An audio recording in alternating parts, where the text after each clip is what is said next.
Welcome to the Deep Dive. I'm excited to be here. Today, we're diving into a truly perplexing and disturbing case that I think we all know really gripped the nation, right? Oh, absolutely. The story of Lori Daybell, the so-called Doomsday Mom. Yeah, I think everyone's probably seen her name in the news. Right, exactly. But, a lot of the time it's just kind of like the surface level. Exactly.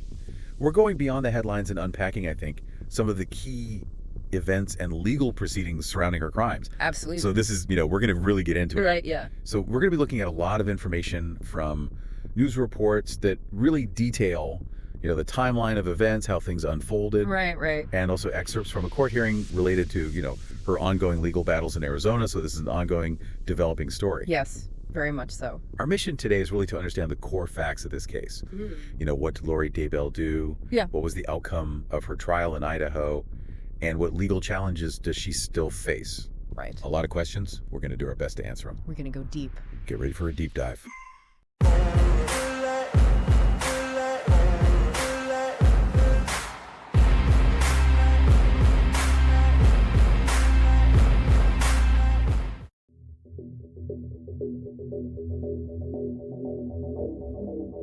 This case has shocking twists and turns. There are a lot. So, the story, in the beginning at least, begins with Lori Vallow's seemingly normal life.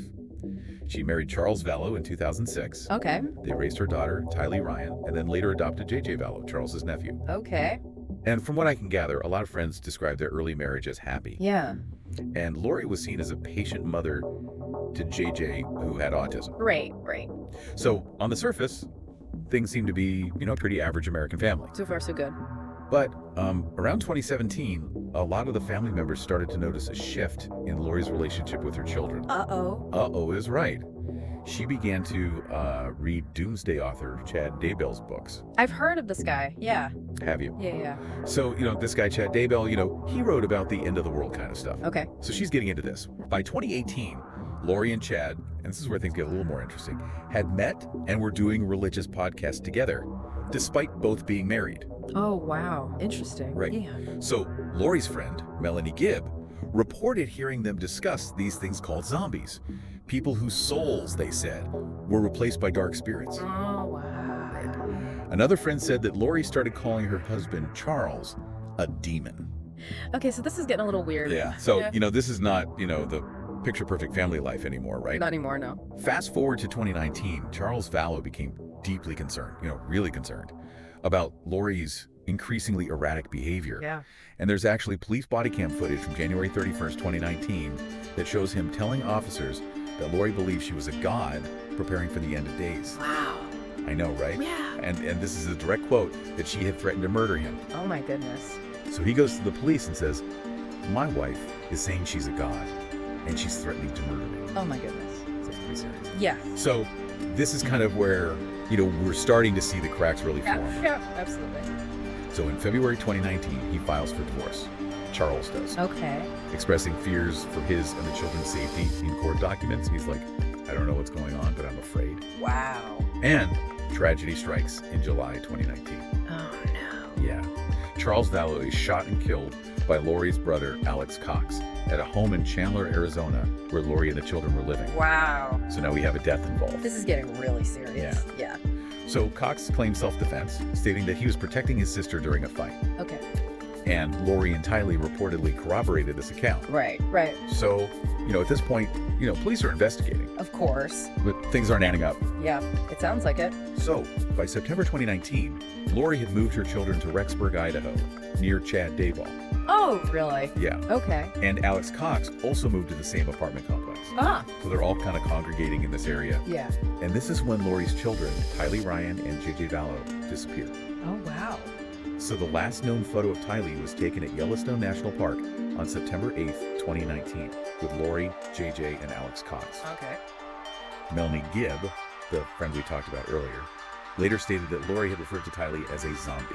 So she's still talking about this zombie stuff. Yeah, I mean, it sounds crazy, right? Yeah. But this is what they're talking about, and these are the things that are happening. Yeah. And the day after Tylee's disappearance, September 9th, 2019, Alex Cox's cell phone GPS placed him in Chad Daybell's backyard for about 2 hours. Interesting.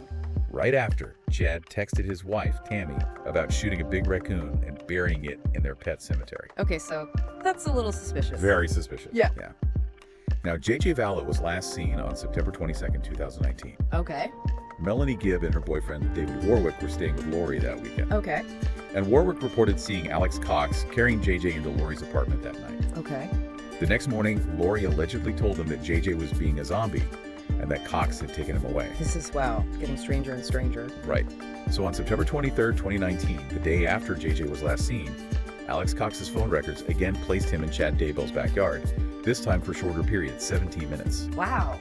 Then, on October 19th, 2019, Chad Daybell's wife, Tammy Daybell, dies. Oh my goodness, yeah. And her death was initially believed to be from natural causes. Her children declined an autopsy. Oh, wow. So just weeks later, November 5th, 2019, Lori Vallow and Chad Daybell get married on a beach in Hawaii. What? I know. This is crazy. It's a lot. Yeah. So, concerned about JJ's welfare, his grandmother, Kay Woodcock, asked the police to check on him in November 2019. When police contacted Lori in Rexburg, she claimed JJ was safe in Arizona with Melanie Gibb, which Gibb later denied. Oh, wow. So investigators soon realized that Tylee was also missing, leading to a nationwide search. Right.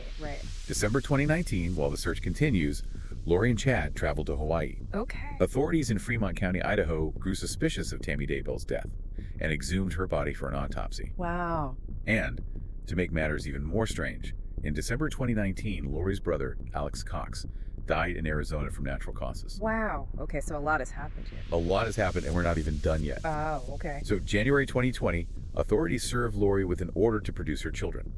Failing to comply, she was arrested in Hawaii in February 2020 and extradited to Idaho. Okay. Even after Lori's arrest, the couple refused to disclose the children's whereabouts. Oh my goodness. And then June 9th, 2020, a massive search of Chad Daybell's property led to the discovery of human remains buried in shallow graves. J.J. Vallow's body was found under a tree, and Tylee Ryan's remains were discovered in the pet cemetery. Oh my goodness. The same location that Chad had texted Tammy about burying a raccoon. Oh, wow. Investigators found no evidence of a raccoon in that area. Oh my goodness. So the remains were identified as J.J. Vallow and Tylee Ryan, and Chad Daybell was arrested. Oh. May 2021, Chad and Lori were charged with first-degree murder in the deaths of J.J. and Tylee. Okay. Chad was also charged with Tammy's murder. Lori was later also charged with conspiracy to murder Charles Vallow in Arizona. So now she's facing charges in 2 states. 2 states. Wow. That's a lot. It is? So Lori was initially deemed incompetent to stand trial in Idaho, Okay. but she was later ruled competent in April 2022. She refused to enter a plea, so a not guilty plea was entered on her behalf. Okay. March 2023, the Idaho judge severed their trials. Lori's trial began in April 2023, and she was found guilty on all charges in May 2023. First-degree murder of Tylee Ryan and J.J. Vallow, conspiracy to commit those murders, conspiracy to commit the murder of Tammy Daybell, as well as grand theft. Wow. July 2023, Lori Vallow Daybell was sentenced to life in prison without parole, the maximum penalty. The judge criticized her bizarre religious rabbit hole as justification for her actions. Wow. So convicted in Idaho. Right. But her legal troubles are not over. Oh, right, because she's got the stuff in Arizona, too. Exactly. Okay. She was extradited to Arizona to face conspiracy charges related to the deaths of her 4th husband, Charles Vallow, and the attempted shooting of her niece's ex-husband, Brandon Boudreaux, both in 2019. Right. And we have some excerpts from a motion hearing in Arizona recorded by Court TV, revealing kind of some insight into what's going on with the legal proceedings. Uh-oh. Yeah. So Lori Daybell appeared in court, Okay. having elected to represent herself Oh, wow. with, advisory counsel present. So they're talking about media coverage of her upcoming trial. The judge allowed one pool camera, but restricted coverage during jury selection and prohibited zooming in on the defense table or jurors. Okay. Lori Daybell raised concerns about pretrial publicity and cited case law regarding fair trials. So she's doing her research, it sounds like. Yeah, she's very involved. Interesting. So they talked about the logistics of jury selection, including an electronic questionnaire for potential jurors. The state anticipated their case in chief to take 2 to 3 weeks. Okay. Another point of contention was the disclosure of discovery, with Lori claiming that not all communications between the prosecuting attorney and law enforcement have been provided. And she specifically requested a full 2-hour video of a police interview that she believes was publicly available, but not yet given to the defense. Okay. The state agreed to follow up on this. Okay. So there's some back and forth going on, which is normal in a legal proceeding. Yeah.